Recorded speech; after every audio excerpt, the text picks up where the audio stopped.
तो कबीरदास जी कहते हैं कि दुर्बल को ना सताइए, जो कमज़ोर हैं, जो बेचारे हैं, उनको सताना नहीं चाहिए।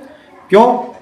क्योंकि यदि आप उनको सताएंगे तो वो शक्तिशाली तो है नहीं जो आपका प्रतिरोध करें, आपसे लड़ें, आपसे झगड़ा करें। तो क्या करेंगे? बद्दुआ देंगे। हाय, हाय का अर्थ क्या है? बद्दुआ। तुम्हें कोसेंगे। और उनकी जो हाय है वो बहुत मोटी होती है। मोटी का मतलब क्या है? कि बहुत ज़्यादा लगती है। आप बर्बाद हो जाएंगे। मुई खाल की श्वास सो, जैसे मरे हुए जानवर की खाल से, जो आपने वो देखे होंगे सड़क पे जो लोहा पीटते हैं, तो जो उनकी धौकनी होती है वो मरे हुए जानवर की खाल से बनाई जाती है। तो उसकी जो श्वास वो जब चलती है, मरी हुई खाल, तो लोहा भी भस्म, लोहा पिघल जाता है। तो समझिए कि जब मरे हुए जानवर की खाल की इतनी शक्ति है, तो जिंदा व्यक्ति जब आपको हाय देगा, बद्दुआ देगा, तो उसका क्या असर होगा। इसलिए कभी भी दुर्बल लोगों को परेशान नहीं करना चाहिए। मधुर वचन है औषधि, कटुक वचन है तीर। जो मीठे वचन होते हैं वो औषधि के समान होते हैं। जैसे दवाई होती है, दवाई की तरह काम करते हैं मीठे वचन। अच्छा, डॉक्टर के पास दवा लेने जाओ और वो अगर झल्लाए, चिल्लाए, कड़वे वचन बोले, तो क्या आप दोबारा उससे दवा लेने जाएंगे? वो बहुत अच्छे से बोलता है। क्यों? इसी तरह किसी से भी जब हम अच्छे से बात करते हैं मीठे वचनों से, तो वो औषधि के समान कार्य करते हैं। और कटुक वचन है तीर। कड़वे वचन होते हैं वो तीर के समान काम करते हैं। श्रवण द्वार होय संचरय, जो कानों में घुसकर साले सकल शरीर, पूरे शरीर को भेद डालते, इसलिए कड़वे वचन किसी से नहीं बोलना चाहिए। बुरा जो देखन मैं चला, बुरा न मिलिया कोई। कबीरदास जी कहते हैं कि मैं जब बुरे लोगों की खोज में निकला कि कौन कौन बुरे हैं, कौन कौन बुरे हैं मेरे आसपास, मेरे गांव में, मेरे शहर में, तो उन्हें कोई भी बुरा व्यक्ति नहीं मिला। जो दिल खोजा आपने, जब खुद में देखा खुद को, तो उन्होंने पाया कि हमसे बुरा कोई भी नहीं है। इसका अर्थ यहाँ पर क्या है? कि हमें हमेशा अपनी बुराइयों को देखना चाहिए, जिससे कि हम अपने अंदर सुधार कर सकें। लेकिन हमें अपनी बुराइयां नहीं दिखती। एक व्यक्ति था, तो भगवान जी के यहाँ से जब आया, तो उसने भगवान जी से कहा कि ऐसा कोई उपाय बताओ जिससे मैं सुखी रहूं, प्रसन्न रहूं। तो भगवान जी ने उसको 2 झोले दिए। एक झोले में दूसरे की बुराइयां भरी थी, एक झोले में उसकी खुद की बुराइयां भरी थी। तो कहा कि ये 2 झोले ले जाओ, लेकिन जो दूसरे की बुराई का झोला है वो हमेशा पीठ पे रखना, पीठ पे बांधना, और जो अपनी बुराई का झोला है वो आगे लटकाना, जिससे कि अपनी बुराई दिखती रहें।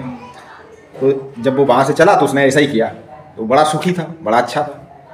फिर रास्ते में आके वो थोड़ा थक गया, तो एक पेड़ के नीचे आराम करने लगा। तो उसने अपने दोनों झोले उतारे, पेड़ के पास रखे और सो गया। सोने के बाद उठा तो वो भूल गया कौन सा झोला दूसरे की बुराई का, कौन सा मेरी बुराई का। तो गलती से जो दूसरे की बुराई का झोला था वो उसने आगे लटका लिया और अपनी बुराई का झोला पीठ। अब उसे अपनी बुराई नहीं दिखती थी और दूसरे की बुराइयां दिखती थी। अब वो जो है अप्रसन्न रहने लगा। तो कबीरदास जी कहते हैं कि जो दिल खोजा आपनो मुझसा बुरा ना, साधु ऐसा चाहिए जैसा सूप स्वभाव, और सार सार को गही रहे थोता दे उड़ा। साधु कैसा होना चाहिए? सूप की तरह। सूप क्या होता है कि सूप में हम जब अनाज फटकते हैं तो जो गेहूँ होता है वो सूप में रह जाता है, और जो थोता होता है, जो हल्का होता है, कूड़ा होता है, वो उड़ जाता है। तो हमको आसपास जो अच्छी चीज़ें हैं उसको ग्रहण करना, और बुरी खराबी बुराई जिसमें है उसको हमें दूर हटा देना, सूप की तरह होना चाहिए। धीरे धीरे रे मना, धीरे सब कुछ होए, और माली सींचे 100 घड़ा, ऋतु आए फल होए। मुझे लगता है कि ये जो दुआ है किसी अन्न का है, लेकिन यहाँ पर लिखा है, वो कहते हैं कि धीरे धीरे रे मना, धीरे सब कुछ होए। सब काम धीरे धीरे होते हैं, जल्दबाजी में कुछ भी नहीं होता। सूरज सुबह निकलता है और धीरे धीरे इधर जाता है, ऐसा नहीं होता कि निकला और भाग के पीछे पहुंच जाए। इसी तरह चंद्रमा रात में निकलता है और फिर रात सुबह आते तक छुप जाता है, ऐसा नहीं रात्र में निकला तुरंत। तो हर यहाँ कहने का अर्थ है कि हमें हर काम के लिए सब्र करना चाहिए, धैर्य रखना चाहिए। माली सींचे 100 घड़ा ऋतु आए फल होए। माली चाहे पेड़ में 100 घड़ा इकट्ठा पानी डाल दे, लेकिन फल तभी आएंगे जब ऋतु आएगी। आम का पेड़ है तो फल क्या, उसमें हम पानी डाल दें, बौराए वैसे ही पानी डालते रहें तो क्या दूसरे दिन फल आ जाएंगे? नहीं आएंगे। समय पे, समय का पहिया चलता है, समय पे सब काम होता है। उसके लिए आपको धैर्य रखना पड़ता है। ऐसा नहीं कि आज पढ़ लें पूरी किताब तो हमें सब याद हो जाएगा, धीरे धीरे याद होगा, प्रतिदिन पढ़ना पड़ेगा। बच्चा छोटा होता भी धीरे धीरे बड़ा होता है। ऐसा नहीं एक दिन उसको लाके सब कुछ 10-20 थाली लाके खाना खिला दो, 2-4 बाल्टी उसको दूध पिला दो और बड़ा हो जाएगा, बीमार पड़ जाएगा। इसी तरह हर कार्य के लिए हमको धैर्य रखना पड़ता है। जब हम धैर्य रखेंगे तो हमें उसका फल मिलेगा।